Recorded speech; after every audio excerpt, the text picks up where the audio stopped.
Olá pessoal, então nosso assunto hoje corresponde aí, concentração de terras na mão de poucos, custa caro ao Brasil.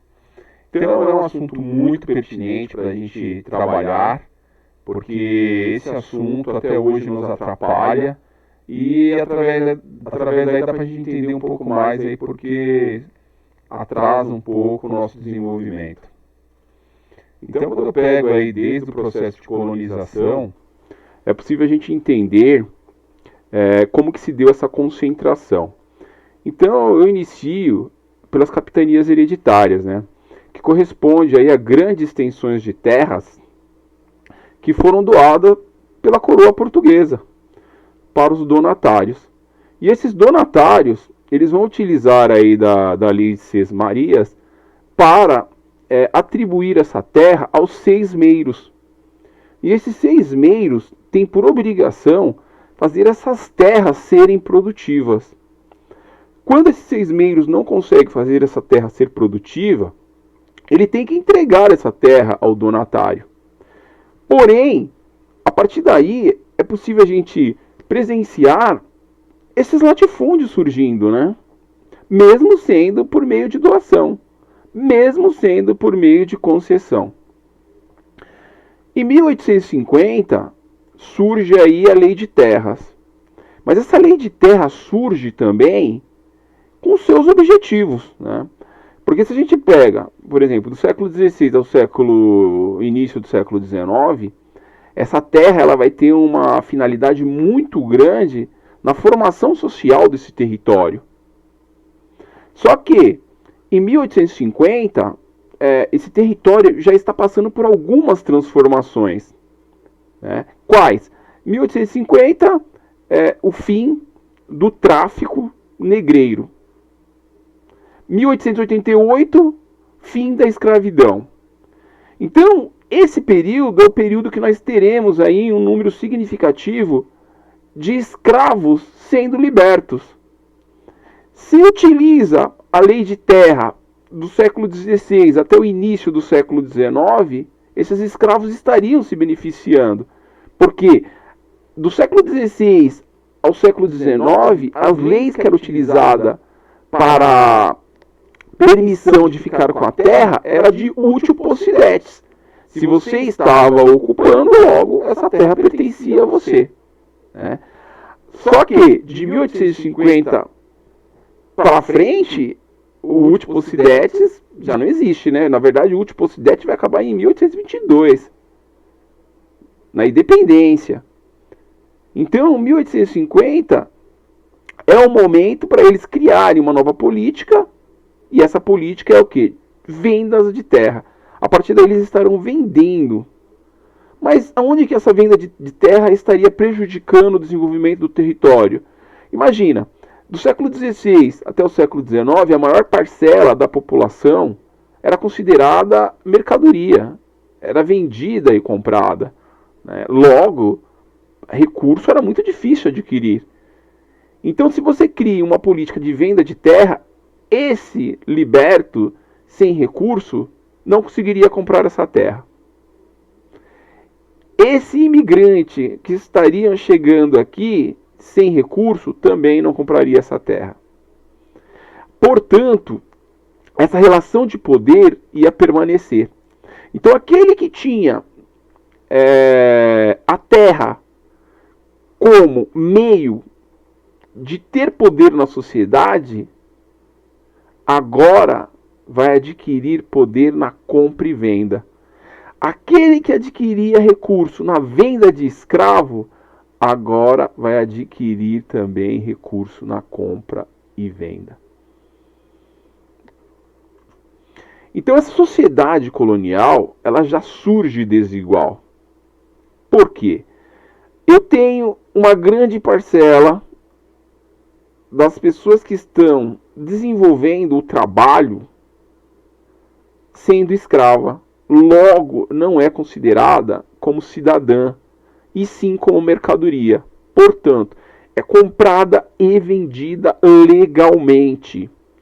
Tanto que os meios que hoje os historiadores têm para saber a quantidade de escravo é pegando os documentos.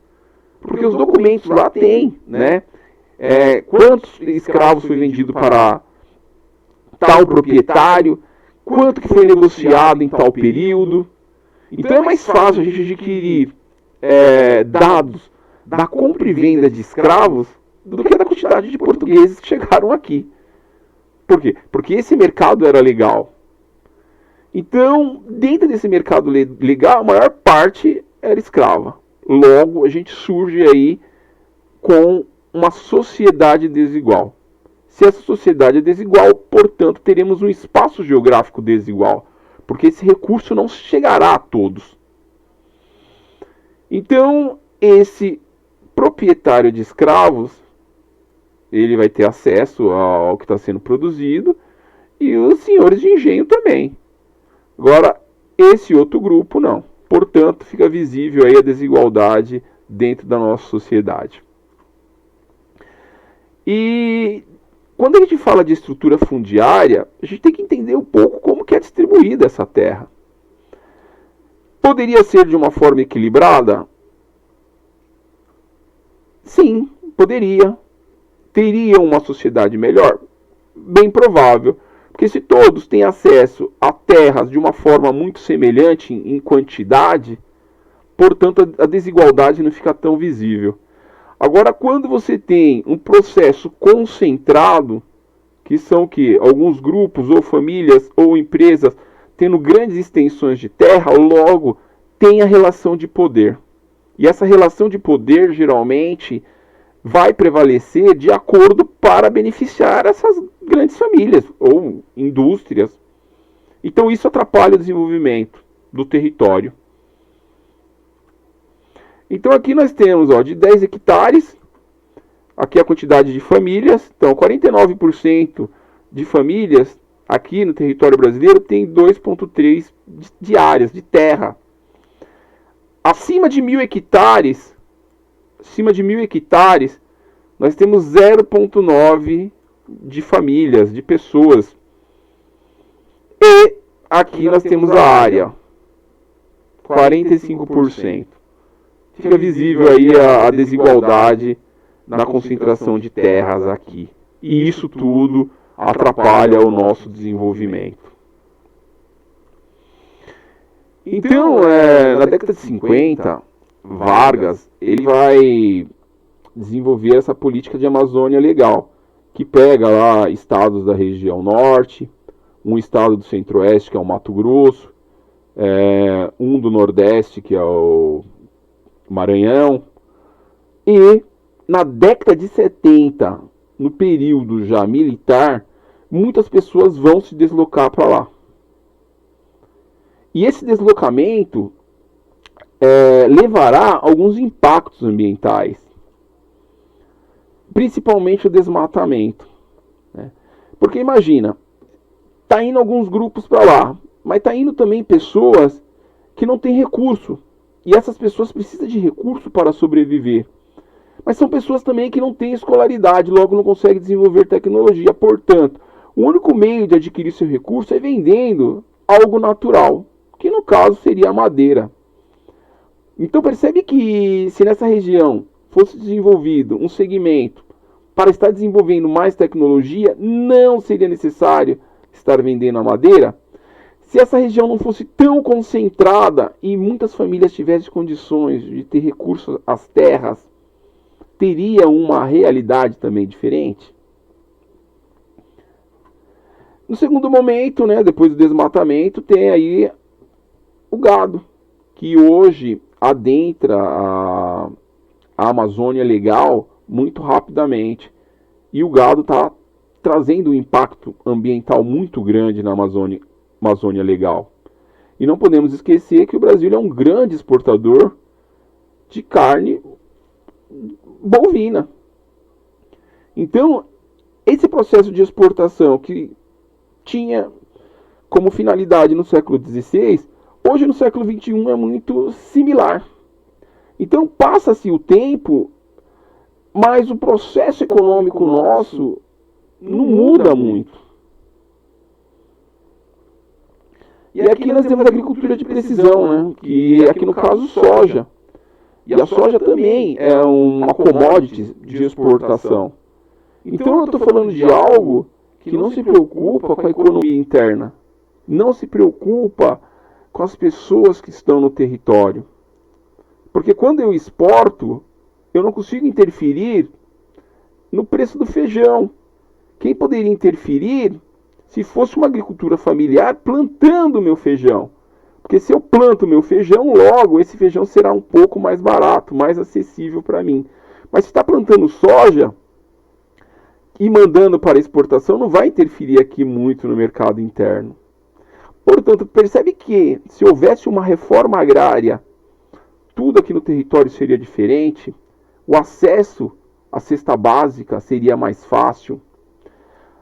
A agricultura familiar também consegue gerar emprego e, ao mesmo tempo, consegue baratear os nossos produtos aqui na nossa cesta básica, como nosso feijão, né? E aqui nós temos Blairo Maggi, né, que foi governador do Mato Grosso, foi senador e foi também ministro da Agricultura no governo Michel Temer. Como que esse cidadão vai trabalhar a uma reforma agrária que essa concentração de terra só beneficia ele? Ele é o rei da soja, um dos homens mais ricos do Brasil. Logo, essa concentração de terra faz com que dentro dessa relação de poder ele se beneficie cada vez mais. Logo, não vai levar essa ideia de reforma agrária para o Congresso jamais, né? Então, o nosso Brasil, desde o século XVI, tem esse processo. E essa concentração de terras sempre serviu de relação de poder. E a relação social nossa, desde o século XVI também, foi desigual. Porque o que é produzido nessa terra, nem todos têm acesso. Nem todos se beneficiam. Como aconteceu no século XVI, XVII, XVIII. O que era produzido, a maior parte da população, que era definida como escrava, não tinha acesso. Porque nem cidadão eles eram considerados. Então, temos as atividades para fazer. E qualquer coisa aí, manda aí pra gente tirar dúvida e vamos ver o que a gente consegue produzir. E até mais, galera.